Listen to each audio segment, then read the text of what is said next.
World will be as one. Today, the pieces are falling into place for a worldwide transformation. In the not-too-distant future, a new world order, unlike anything the world has ever seen, could appear almost overnight. This is an emerging global consciousness that is either an incredible historical coincidence or is, in fact, part of a sophisticated plan whose beginnings can be traced to antiquity. Could this be the global reality predicted 2,000 years ago by the prophet evangelist on the Isle of Patmos? Our guest today is the author of this fascinating book, When the World Will Be as One, Tal Brooke. Tal, good to have you on our program today. Great to be on the program. And you've come all the way from the West Coast, Marin County. Sure have. Beautiful, beautiful area out there. Now, your background is that you grew up in Europe, England, the Middle East. You are from Princeton. Right. You went from Princeton University to India, and you became steeped into the world of the occult. Princeton after India. But that's what happened, exactly. Yeah. So, why go to India? What happened to you? Well, I grew up in a family that was really an atheistic family, so we never had any spiritual roots at all. We never went to church. I went to church one time under threat that Santa Claus would not come down the chimney. You know what I'm saying? So that was, the background was totally aspiritual, and the takeoff point for me was, there's several of them. At age 10, I asked my father for a Ouija board on his way to the American Embassy in London. He, being an atheistic skeptic, a materialist, smiled benignly at my naivete. Of course, he didn't believe in the supernatural. I got the Ouija board that evening. That opened a doorway for me. By the time I was 12, 11, really, I started having out-of-the-body experiences every now and then. By the time the decade of the 60s came, I was absolutely full-on into mysticism. So I had read, you know, now recently, by the way, on public television, they've had Joseph Campbell in his mythology series. He's the guru of George Lucas of Star Wars. But I read his Hero of a Thousand Faces. I'd read Jung. I had read different books. And after this massive LSD experience in the 60s, got on a jet plane and flew to India, you know, really to stay for life if it took that. So there are a number of takeoff points for me. You know, grew up around the world, atheistic family, no Christian roots really. Episcopalian in name, but, you know, no family faith to speak of, and that opened up the psychic doorways. And by the time the 60s were here, the enormous LSD trip, and when I tried to make sense out of this experience, and I started reading India's key scriptures like the Bhagavad Gita, the Upanishads, the works of the gurus from the ancient ones, or the old ones like Shankaracharya and Patanjali, to the writings of Sri Aurobindo and Ramakrishna and some of the other ones.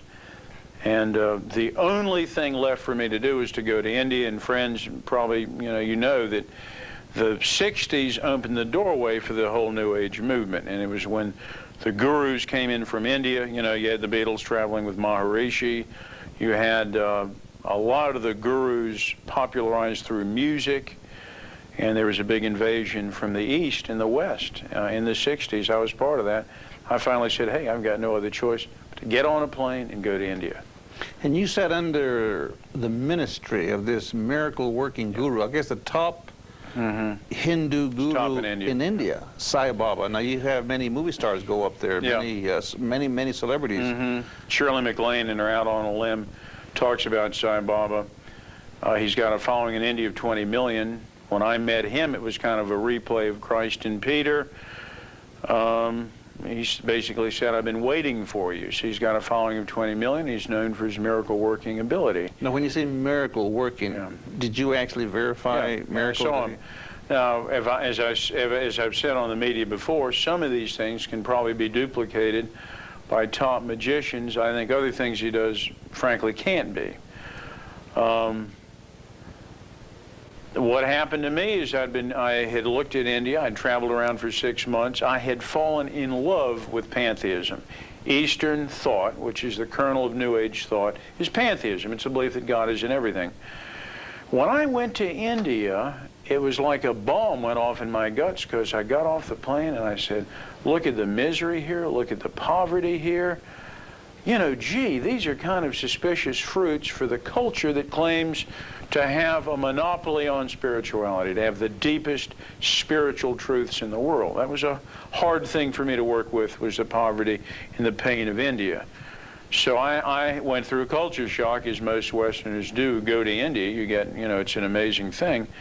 And I began a pilgrimage that lasted 6 months, looking for a perfect master, looking for an enlightened, really, doorway to God, because the viewpoint of God is that God is like consciousness, energy everywhere.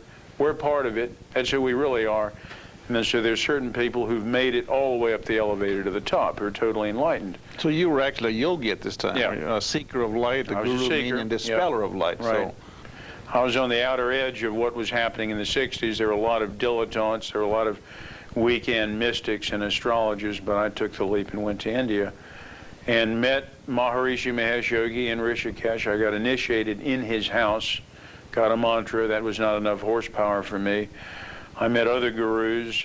Finally, in South India, I met Sai Baba. I mentioned that first meeting just very briefly a few minutes ago, and what was happening is that it was one of these things that was really out of a movie. The quest began in Delhi. What happened, by the way, is that I read Newsweek magazine, the November article, November 17th, and it talked about this miracle worker who turned, not like Christ did, water into wine, but water into gasoline. His car had run out on a desert. There was a massive crowd of villagers. He gets out of the car, tells them to take the bucket, put it at the bottom of the well, hoist up the water. He touches it as they pour it in the tank of the car. They smell gasoline. It goes into the tank. He gets in the car and drives away. He'd been doing this sort of thing for years. Many things like this that are sort of hard to do. Now, the many books you've written, one of them being Avatar of Night, is actually a bestseller in India, and in reality it's been banned by the government. It was a bestseller for 6 years, and I think about a year ago they banned it. Now, this would involve your testimony coming out of Hinduism. It's written for the secular Indian audience, and published by their Random House, their biggest Indian press, Vikas Publishing in Delhi. And it was all over the country, railway stands and everywhere, and suddenly, I mean, this had to happen. I was amazed it didn't happen earlier. You were New Age way back then, and many people now have become familiar with the New Age movement. Right. But for quite a number of years, people were not familiar. Then those who were familiar didn't want to admit that there was such a thing around. But now, with so much overwhelming evidence indicating that we're in the middle of this takeover, and the title of your book, When the World Will Be as One. Now, you were a frontliner way back then, and the title of your book, When the World Will Be as One, is talking about this one new world order that you say is going to come in. Now, in your book, you say, in the not-too-distant future, a new world order, unlike anything the world has ever seen, could appear almost overnight. Now, you're a Princeton graduate. You've spoken at Cambridge and Oxford and these places. Do you, back then, and of course now, could you see the writing on the wall back then of this new world order that the apostle wrote back 2,000 years ago? Well, I tell you, the writing was on the wall for those of us who were at the helm of the 60s explosion. One thing we knew, and that is that the landscape of America would never recover from the rocket power of the 60s. We were going to reconfigure the world. The vision then was to scrap the church, and with some people, the family and other things, and really put into motion a radical change. Now they're talking about a change in consciousness, kind of a takeoff catalytic threshold point, where you have a massive, they now say paradigm shift. We would have used different words. But we're talking global enlightenment. I mean, if one of us, look at me, could have this consciousness change where I had gone through an enlightened experience, what would happen if the whole world went through something similar. And so we were very much on the evangelistic edge to turn people on to this new thing. Now, really, the seat of the mystery that has been really behind the New Age movement was the core beliefs that we're into before Marilyn Ferguson in 1980. She did the Aquarian conspiracy, and we've seen that term popularized. But the people who first took the ball was my group in the 60th generation. We saw the writing on the wall, and I now look at it from a different perspective because I'm a Christian now, but at the time it was, hey, you know, the world system isn't making it. You remember the Pentagon marches. There was a lot of criticism on patriotism, nationalism, the church. Let's get rid of Christianity, or let's enlighten them somehow. And I mentioned in the introduction to this book that there are many very compelling arguments for world unity, from, you know, the ecological thing of different nations messing up the planet. War, John Lennon's song Imagine is a perfect creedal statement of the New Age hyphen globalism. They fit together. And you can't artificially extract, or, you know, you have to begin to put in the laser surgery, and you find that, hey, we have a unity here. Because the occult revival, the occult system of New Age, fits with what's happening in other arenas. That's why on the cover of the book, you've got the world in space like a three-dimensional puzzle, one puzzle fragment being propelled in by the rainbow filament. So we saw the writing on the wall, and then when I came to Christ, man, did the figure ground shift just like that. You have many people who teach against the New Age and the sinister move behind it.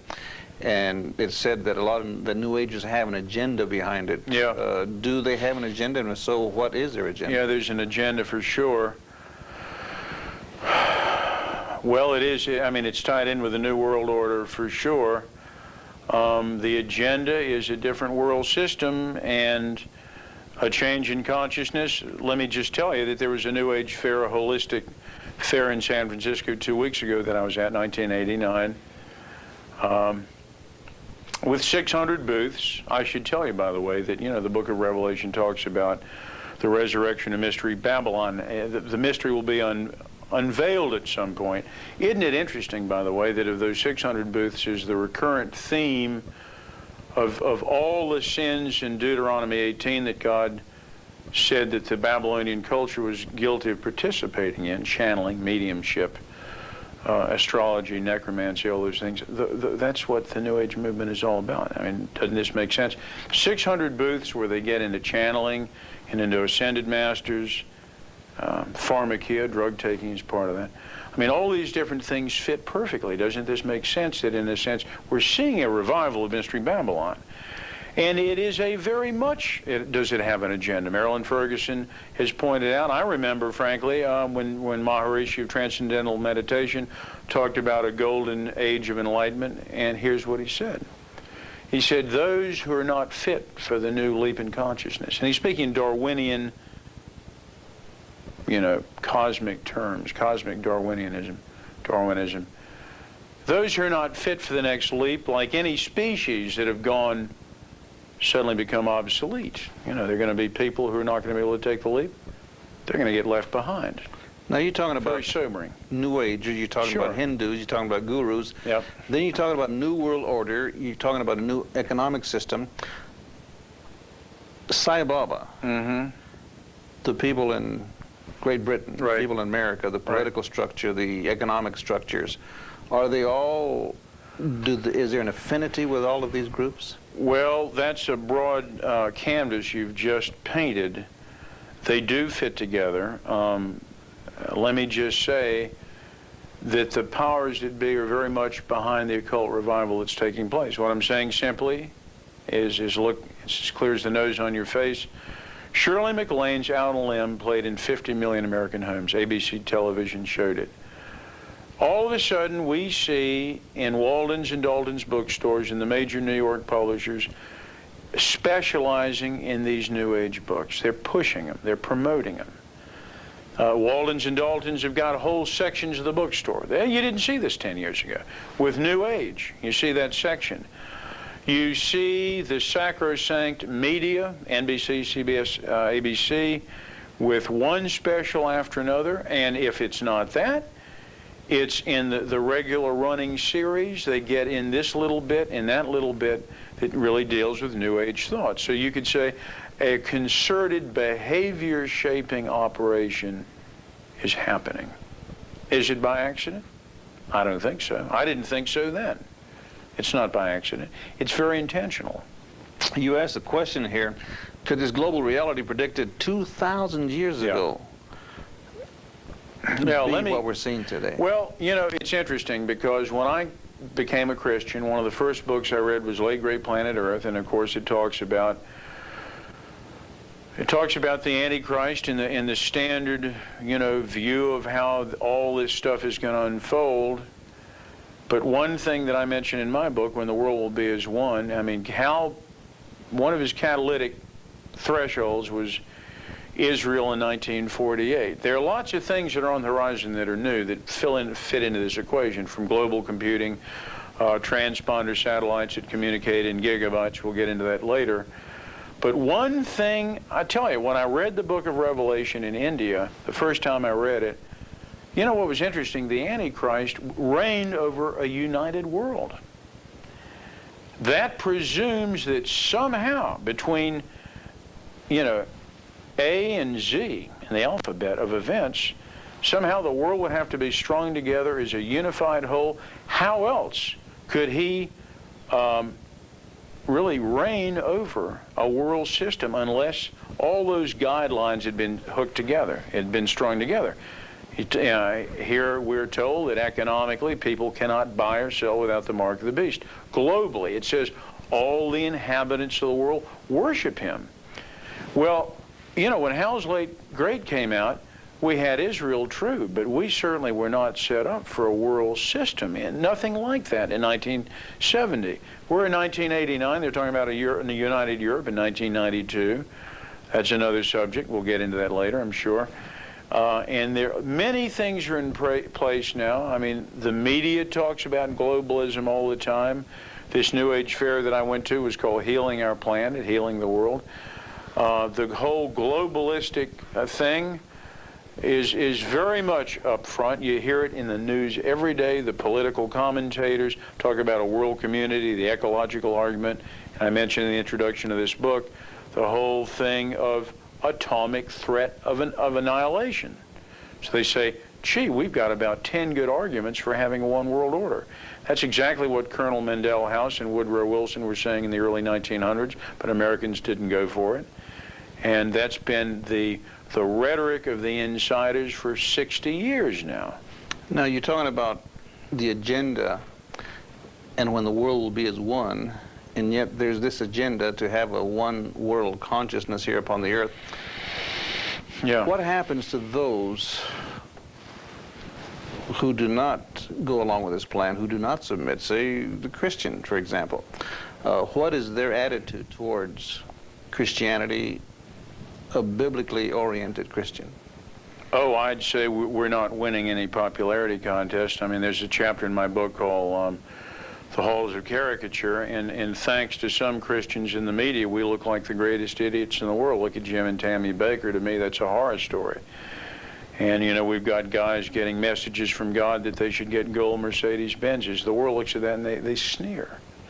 Meanwhile, they've got all these goodies that they're seeing through Shirley MacLaine's Out on a Limb of this exalted divinization of the human race. So what do they need these antiquated Christians around who are a thorn in their side? And so a lot of them speak in less than generous terms about what they'd like to do with Christians, you know. We may go through a time that's quite interesting for us. Now, there is actually in reality a tremendous occultic revival going on in America right now.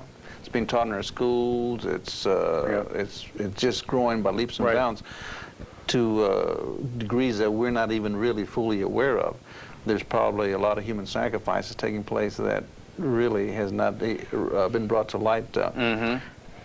What other interests would this revival play besides what we might see?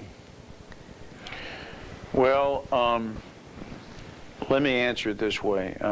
I assume you're asking me about the influences of the penetration of the New Age into American thought. Remember the old Greek drama about the Trojan horse? There were these army officers into this giant present, a huge carved horse. They wheeled it into the gates of the enemy, thought it was a huge present. They go to sleep, the doors close, and while everyone's sleeping, the soldiers escape the horse and chop everybody up to pieces. In the same way, of course, Troy defeats the enemy, the Trojan horse.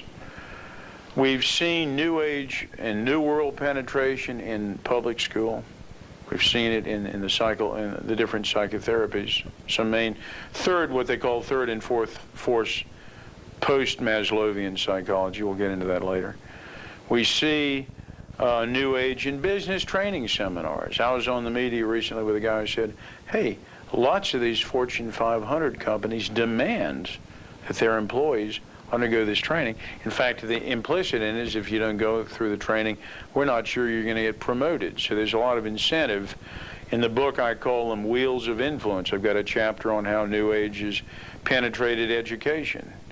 Okay, the doorway opened with John Dewey, who was a signer of the Humanist Manifesto, and he at Columbia University had Counts Kilpatrick and Rugg, and he had a guy named Lasky, who was one of the founders he was really chairman of the Fabian Society of England at the time and helped set up the London School of Economics, but he had Harold Lasky, on the scene at Columbia, and Dewey, in his book, My Pedagogic Creed, said, hey, the purpose of public education is to not necessarily learn knowledge, but to acclimate people for world citizenship, to go beyond just national boundaries and have world citizens. In so many words, that's what Dewey was saying 40, 50 years ago. Suddenly, a whole wave of New Age educators appear on the scene, like this guy, Jack Canfield, who had a big article in the New Age Journal saying, well, he didn't even pay homage to Dewey. The doors open with progressive ed, where no one learned anything. Ain't public schools great? Hey, you're not allowed to pray, but if you sniff cocaine behind the locker, you can probably get away from that. If you're caught praying, an ACLU lawyer will take you to court. That's good. You're not going to learn reading or writing or arithmetic. SAT scores are way down. The highest they ever were was my generation in the 60s. We've turned out cucumbers since then in certain ways. Europe is way ahead of us. So forget learning content. How about these touchy-feely T-group seminars that are happening in school? That's doing a lot of good. And now, post-progressive, they've opened the door for New Age stuff. Case in point is Beverly Galian's Confluent Education, where first graders lie on the floor, inviting their invisible guides to enter them and guide their lifetime. So here we are, public school, public education, with spirit guide imagery with first graders. If that isn't a New Age invasion, I'm not sure I know what it is. And same with business training seminars, where they've got to go to a New Age training seminar to get promoted. Tal Brooke, our guest today, he's the author of this fascinating book, When the World Will Be as One. We'd like to make this book available to you for a ministry gift of $12. For those of you who write in and send a gift of $12, you may request this book by Tal Brooke, When the World Will Be as One. Tal Brooke spent 2 decades, 20 years, intently exploring the occult. His quest ultimately landed him in the heart of India, where for 2 years he was the top Western disciples of India's miracle-working super guru, Sai Baba. A graduate of the University of Virginia and Princeton and a frequent speaker at Oxford and Cambridge, Tal has written 4 books, including his biography, Avatar of Night, which is a bestseller in India. Tal Brooke, as we mentioned, our guest today, and the author of this fascinating book, When the World Will Be as One.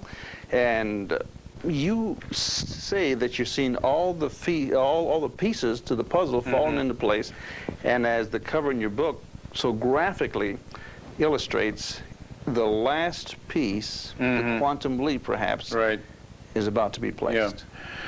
Yeah. We're told in the Bible not to set time, and frankly, we don't want to ever set the time thing, because we don't know. I don't really know. My gut feeling is we could really see it happen in our lifetime, in my lifetime. The Bible is a historical book. Yep. We look at it in Yep. terms of history. Sure. And in history, there's time. Sure is. And it speaks about historical past Yep. and about Absolutely. historical future. And so many people, unfortunately, spiritualize the future, even Yep. though they historicalize No, it's the happening. past. No. So when it speaks about the future, it will come to pass. It's going to happen. No one's going to stop it. God has promised that it's going to happen. Two things, you know, that final piece coming into the world on the cover of the book, you know, there are two big equations that we could see happen. The New Agers talk about this. In a sense, it's a New Age revival. It's a catalytic takeoff point in consciousness. They call it a paradigm shift.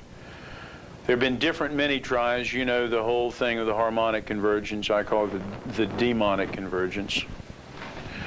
You know, that was one attempt.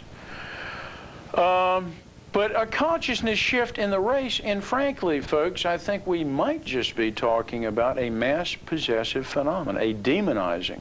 How do I know that? I felt it in India. You can get into places, occult vortexes. Let me give you an example.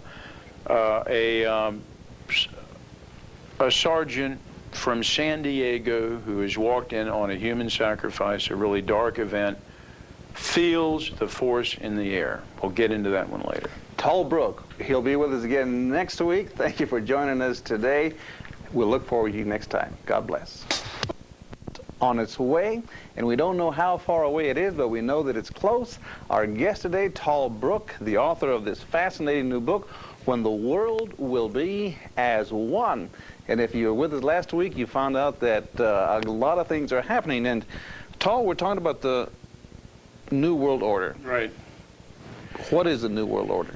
New World Order is a political, well, it's really all the inhabitants of the earth in one system. It's the vision of really a one world government. It's been talked about from the beginning of this century. You know, the United Nations is one configuration of this. The League of Nations was the first attempt in modern history, and then there are all kinds of globalistic platforms that we hear about all the time. I mean, now, Tal, for a new world order, you have to have bridges. Sure you do. With different economies, different nations, different peoples. You open with the rainbow. Here you have the last piece coming in with a rainbow rocket to it. Or you hear the term rainbow bridges. Right. Now, what relation do they have in terms of the New World Order, and how do they operate? You know, we ended up last week's program talking about two things happening. One was this entire leap, so-called leap in consciousness, this paradigm shift on the earth, a transformation threshold that all the New Agers talk about. Another thing would be a parallel event on the political arena, the banking arena. And that is a parallel thing where whether it's nations suddenly amalgamating because of their collective national debts, we don't know yet what the catalytic kickoff is. I think a microcosm of that right now will be United Europe in 1992. This is a huge move. By the way, the book of Revelation talks about Mystery Babylon being revealed. Here's an interesting thing. If you take those nations in United Europe 1992 and you're to trace a pencil around them, you've basically got the core of the Roman Empire. Revive Rome.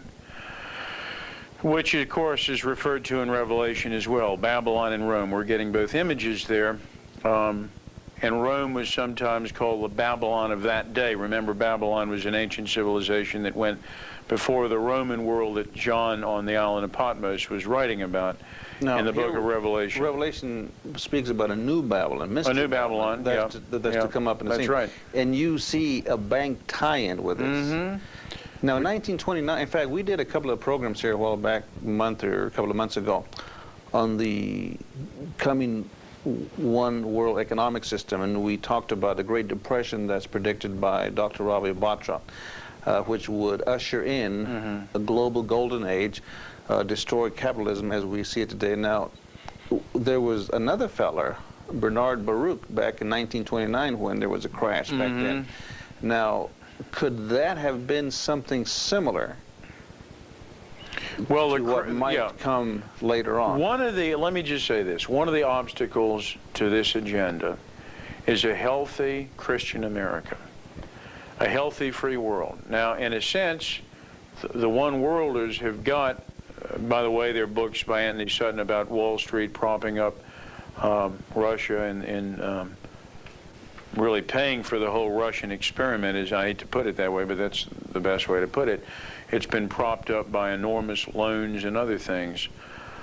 One of the obstacles to a one-world order is a healthy America with free citizens and free enterprise, and certainly a healthy Christian church. That is one reason why America, we can say for 50 years, very noticeably the last 30, seems to have been disintegrating in front of our eyes. A lot of things have hurt this country. Hey, national debt of $2 trillion. Well, what happens when our national debt gets up to the level of the net worth of this country? Then the international bankers to whom we're in debt can begin to call the shots much more blatantly. By the way, the Federal Reserve Bank is a central bank that's really owned by the international, bankers. You may not know it, but it's true. Think of another thing that's been part of America's demise. Remember, that last piece of the puzzle coming into place is when that whole New World Order thing falls together. Now, we've already talked about the New Age religious wing. We've talked about a generic occult religion. But there's another wing that has to happen. We're talking political, economic, maybe military, but it can probably happen economically. Now, part of this thing is that America has to, not be as strong as it used to be. It has to be undermined. We've seen the national debt go up. Vietnam killed us, and it blew our national debt. Every time there's a war, the government goes on a loan furlough. We take big loans, and the national debt skyrockets. Now, another thing that we see coming out of Hollywood, the entertainment industry, isn't it interesting? Our families are falling apart. Divorce rates are sky high. We have national problems with cocaine and other drugs. All these, what I'm saying is that all these pillars of civilization that have been in place for so long are being kicked aside. The drug problem, the family, divorce, change in sex roles, the androgynous agenda of New Agers, the homosexual agenda. These are virulent cancers on America. So a healthy America resists this New World Order thing. And if you wonder why we as a country have suffered one defeat, I mean, every time we go to a conference table with the enemy, we come out short. Have you noticed that? A lot of the problems in America, I've said this before, a chimpanzee with a sledgehammer in the White House would probably do less harm than some of the bozos that have been up there who've really steered us through some very perilous courses. Is there a logic to this insanity? I think there is. I think it's no accident. For there to be a one world order, America has to change. Now, if we have a grafted Europe in 1992, if the communist, socialistic Eastern Bloc grafts, if somehow we get a Hegelian, and they talk about Hegelian logic, antithesis and then synthesis, thesis, antithesis, synthesis.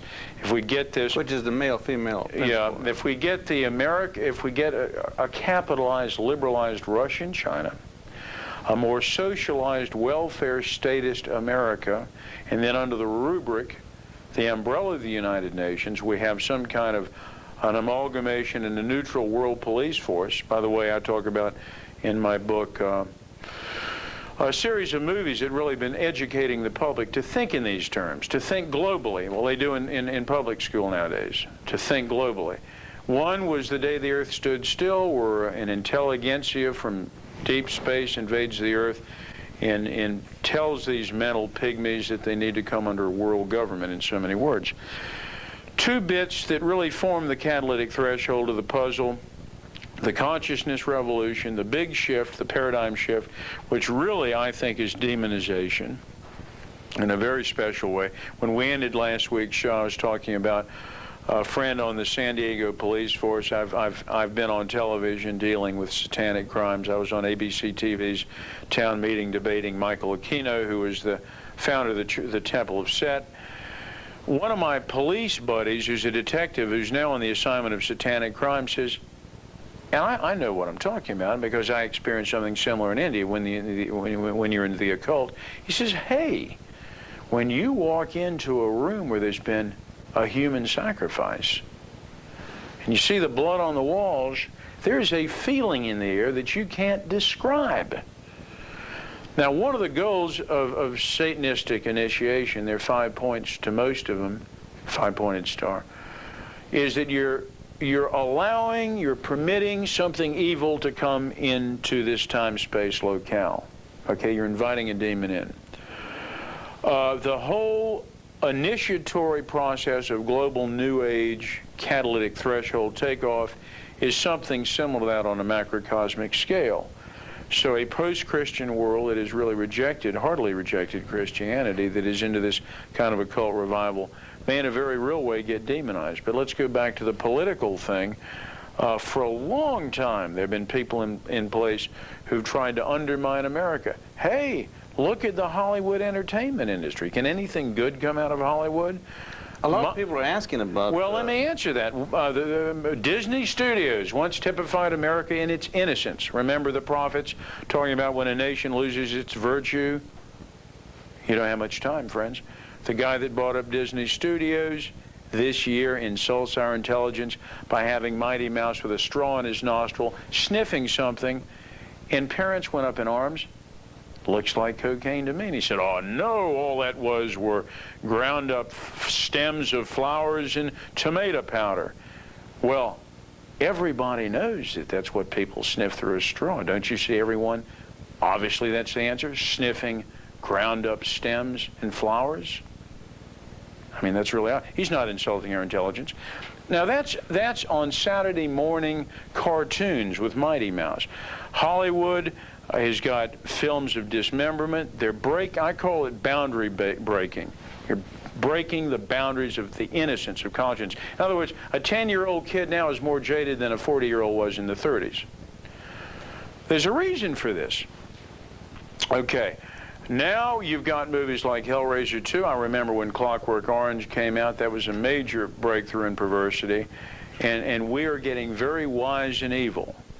Okay, as America begins to drop off like a rotten fruit, which the insiders want to happen, you know, you keep wondering about people pulling the gears in Washington. We always come out the loser. You say the insiders want to have, we just read in the news here, or heard in the news about the government wanting to give to Japan the technology for a certain fighter plane. And the aircraft industry is one of the few industries that has not been dismantled here. By Japan. I mean, you have the automobile industry and every other industry, the electronic industry. Let's give it all away. Has been away. And they seem to be bent on dismantling every facet of the industrial element here in the United States and taking all the jobs away, destroying the country. Destroying America. We read in Revelations chapter 18 about political Babylon that's on fire and the nations weeping because they have feasted off the riches of this Babylon. Right. Could this Antichrist system, the New World Order that you're talking about, be intentionally dismantling the United States as we know it today because it hates the historical Christian position that it's always held? Yeah, I think that's a good point. I think that's a very good point. The dismantling of America is not an accident. There are a lot of books about it. My book, When the World Will Be, is one will tell you things, why this is happening. You need to know it. For the world order to happen, in a sense, America has to be sacrificed like an animal, like a satanic sacrifice. There are certain Antichrist forces that would they'd like to see nothing more than to see the church disemboweled. You know, I never thought of that, Tal.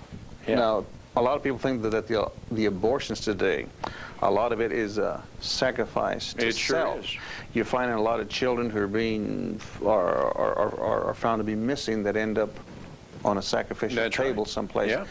And in view of this new religion, it's interesting. I've never thought of this in this way, but it could be that the United States could be the national sacrifices offered up.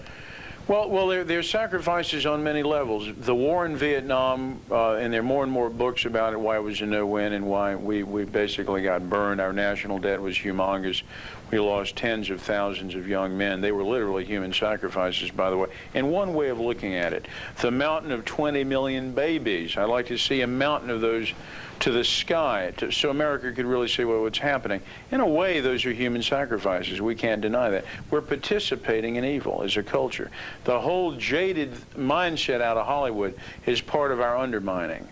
The divorce rate, the homosexuality rate increasing. There are lots of different pillars of society that have been crumbling, and it's a very sobering thing how this is happening. You have a chapter in your book entitled Opening the Third Eye. Interestingly, I was watching a religious program on our religious channel here in Tulsa, and there was a group of ministers on there, and the moderator had a collar on, and he asked the panel this question. Well, I want to ask this question from my third eye. Now here you have the opening of the third eye, and here you have I guess he would term himself to be a Christian minister, and yet I knew he was using an occult term to say, I want to ask this question from my third eye. What is the opening of a third eye? And well, that was a metaphorical term for a chapter title that really speaks in metaphor of another process that's happening. So it really doesn't really link in totally with what we're talking about. The third eye came out in Lobsang Rapa's book, on his different books on Tibet, and he, that's an Eastern term of seeing through your sixth chakra is what it's talking about. In the Kundalini, the sixth chakra, so the Ajna chakra. This would be the Christ in your... Well, not really. This is a mystical awakening, but again, I think it's a red herring for us. So, but the New World Order thing, again, going back to the demise of America, is a very real thing. And you mentioned Bernard Baruch earlier. Let me just tell the people that Bernie Baruch, who was head of war ministries in World War I, he financed both Woodrow Wilson as well as FDR. He was one of the insiders, and he took, should be interesting for you, he took Winston Churchill, according to John Kenneth Galbraith, and of course I document this in this book. He took Winston Churchill on the floor of the New York Stock Exchange that day in 1929, November, when the whole crash hit. I'll tell you exactly what that presupposes. It meant that Winston, obviously it meant Baruch knew that was the day it was going to happen, but it meant that he knew in advance enough to get Churchill over by ocean liner. They didn't jet plane in those days, 1929. Ocean liner trip, probably a stay at the Waldorf Astoria, probably he got to the New York Stock Exchange in time to have a croissant and coffee in the Waldorf Astoria Hotel, and by the time he came on the floor, he saw the whole thing collapse, and Baruch said, it was an object lesson, as though to say, there's some people behind the scenes pulling the strings. After this object lesson, he later became prime minister at the end of World War II, or during World War II. Bernard Baruch said to Churchill, some of us have liquidated our holdings months before today. Then they could come back and buy things up a dime on the dollar. So that's when Penn Railroad, it's like a big monopoly game. Everyone sells out, everything drops in value, and the guys that got out way in time can buy up all the pieces off the floor. That's exactly how Nathan Rothschild bought the Bank of England late 1700s, early 1800s. Battle of Waterloo is when that happened. So actually the New Age movement in reality is nothing, it's not new. There's nothing new about it. It's not new at all. It's been financed by vested interests. You can trace the spiritual occult system to Babylon. It goes way back in time. It ain't new, it's old. That's what channeling is. Channeling, you see in the Old Testament, talked about all the different occult technologies in the New Age movement. We're told in God, or by God in the Old Testament, that it was an abomination. Nothing new to channeling. That's mediumship. Ain't nothing new about that. And so, absolutely. So you were raised in Europe. You lived in the Middle East. You raised in Great Britain, lived in Great Britain, in an atheistic home for all practical purposes, and you went into Hinduism, you went into the world of the occult. When did you begin to understand that there was a conspiracy, that there was a new world order coming, and that the scriptures identified it as such? Well, in a very naive way, when I was into the whole thing, I knew that there was a general momentum of history, you know, building up to this climax. To me, it was the cosmic forces. When I became a Christian, I read the book of Revelation, and the deeper I went, well, frankly, when I learned about Satan, the devil, number one, there's a devil. He's brilliant. Well, I read prophecy. The book of Revelation talks about the devil really ruling the world through the Antichrist, and through the most ancient of history. Nimrod was an earlier prototype. He's wanted to rule the earth. I mean, he said to Christ, hey, I'll give you the kingdoms of the world. That's not in dispute. He wanted a consolidated world kingdom, and he wanted to take the throne away from God. That's been his plan, to frankly demolish the human race, to screw the human race. And so when I became a Christian, and I hope with discernment from the Lord, read about the reality of Satan and the world system, I thought, now hold on. History is not an accidental process. There are times in which people behind the scenes, just like in a good puppet show, have pulled the strings, okay? And there are key times in history, and as I look back in history, I like the moment we talked about earlier with Bernard Baruch, it became very obvious that there really have been movers and shakers in history. And it's like the TV program Dallas taken to cosmic proportions. When Nathan Rothschild bought up the Bank of England, perfect example. And the deeper you look, there are many of these examples of history, in a sense, being molded by insiders. So we elect a president, we elect congressmen, but in reality, behind the scenes, there is a hidden government that is manipulating, that is orchestrating an entire new agenda for the world. Yeah, it certainly looks that way. I mean, Colonel House was the other side of Woodrow Wilson. There have been many times in the history of this country where we've seen this happen. One of the biggest times was when the Federal Reserve, which is a central bank for America, was finally put into place in 1913. You get behind the story of that. Senator Aldrich, who married into the Rockefeller family, goes in a sealed train to Jekyll Island, Georgia. On board is Paul Warburg, the genius behind the Federal Reserve, who's not even American, he's German. He's from the banking family in Europe, or connected to the Rothschilds. The Warburgs were a Jewish family. His brother Max was head of German intelligence during World War II. He was the architect of the Federal Reserve. J.P. Morgan had a representative on board. They put together the Federal Reserve. It was passed through a lame duck Congress, and of course Bernie Baruch had given a lot of money to Woodrow Wilson. Strongly was Wilson advised not to veto this thing, but to sign the Federal Reserve into existence during right after the lame duck Senate and Congress. This thing passed. All of a sudden, America had a central bank. Did it protect us from the great crash of '29? No, it didn't. Certain people cashed in big time. Well, when you've got a central bank in place, which is ultimately going to control the country, how do you zip up the debt so now the government can borrow from that central bank in government loans? Nothing quite does it like a world war. World War II and World War I. Well, you'll notice that World War I happened right after the Federal Reserve came into place. Tal Brooke, our guest today, he's the author of this informational book on the coming New World Order in the New Age. When the world will be as one, the Bible tells us that it will be one at some time in the near future, many believe. Tal, why would people order this book? What would they discover? What would they benefit from? Well, I think the book brings a perspective that no other book right now in the market brings. There are a host of books on the New Age movement. I think that since I had been an insider for years, you're going to get a perspective that none of these other books give. But I think it also ties in The New Age movement was the front locomotive a few years ago.